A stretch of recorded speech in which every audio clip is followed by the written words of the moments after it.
So how do you find strategic buyers? First, the first question, which is commonly asked if you're a startup or the board or an investor, is that you say, who's in the market now? And everybody knows, the Fortune 500 companies in the market. That's easy. And, the key here is that you look for ways to cooperate. You look for ways to build partnerships. You look for ways for them to start relying on you to the extent possible. And if you can do that, then it's just like dating, right? You find the attractive, potential future spouse, and you date and you build a relationship, and you find out how you can work together. It's the same with startup partnerships, is you need to be able to build a relationship over time, gain their trust, and eventually enter into a partnership or an investment, or both, ideally both, with those identified competitors and corporate players in the market. The question that isn't asked very often is who should be in the market, who's not. And this question is key because there's often just as many potential future acquirers in this category as there is in the first. Sometimes it's a bigger data set. So for example, just really quickly, I worked at a company called Fluke Electronics in Seattle about 20 years ago, $350 million public company. They were #1 in the world for industrial test, electronic test and measurement. So digital multimeters, electronic voltmeters, anything to test electrical current and circuits within a building or within cars or machinery. They were #1 in the world by a mile. They did nothing 20 years ago. They did nothing in network test and measurement. And a startup in Colorado came to them and said, you guys are #1 in the world in industrial electronic test and measurement. The technology is extremely similar to networking test. Why aren't you guys in the market for networking test? It's highly similar. They built a relationship with Fluke. Fluke ended up acquiring them for a very nice strategic premium at the time, over 10 times revenues, which at that time was a very good price.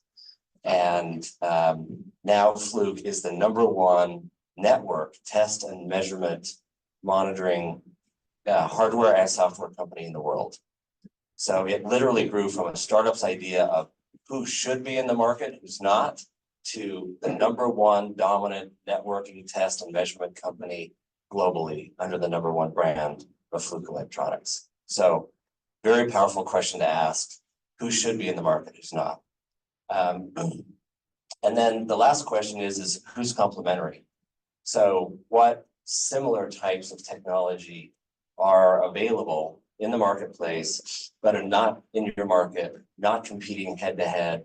And again, the key here is similar types of customers and channels. So if you have similar technology to someone, but it's a different channel, different customer set, there's not going to be a lot of synergies. There may be some developmental synergies, but not a lot. And so your key question here is who is complementary, who's similar, but with similar types of customers and channels so that they can get synergies with you and they'll be much more interested.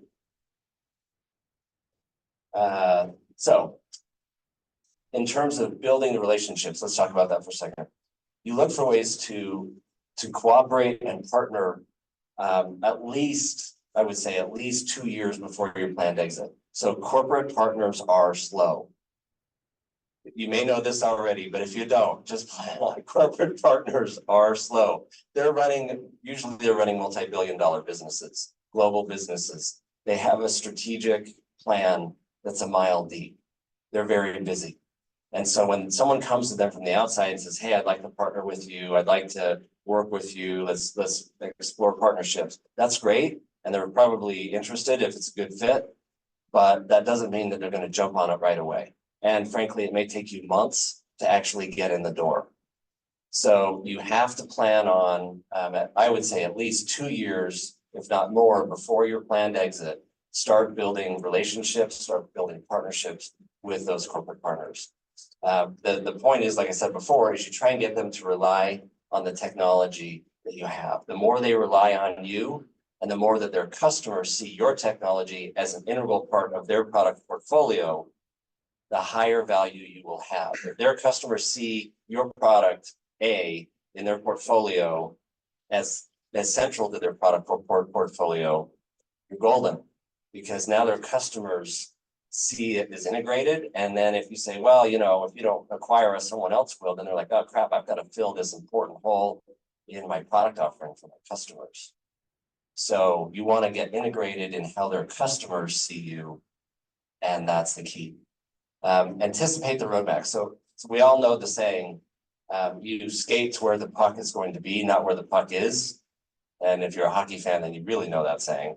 But this is key because, again, you're going to be in a partnership for a couple of years. Your strategic exit is a couple of years away.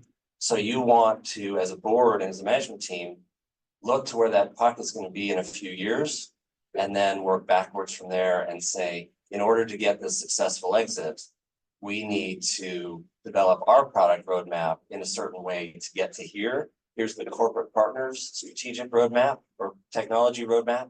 Find out where they intersect, work backwards, and then you decide what's the best way for you to add the most value. Most people don't do that, but it's very effective. Yeah. And then the last point here in it is anticipate synergy. So some strategics will actually tell you when you get working with them, when you start building a relationship, you're under NDA, some of them will say, okay, let's lay out a product roadmap together. You should do that. You should get as much information as you can from your partner about where they're going, where you're going, and how it's complementary. There will be some people, some corporate partners who will still be reluctant to tell you that, but if you can, you should, because you'll be much more effective in your partnership planning.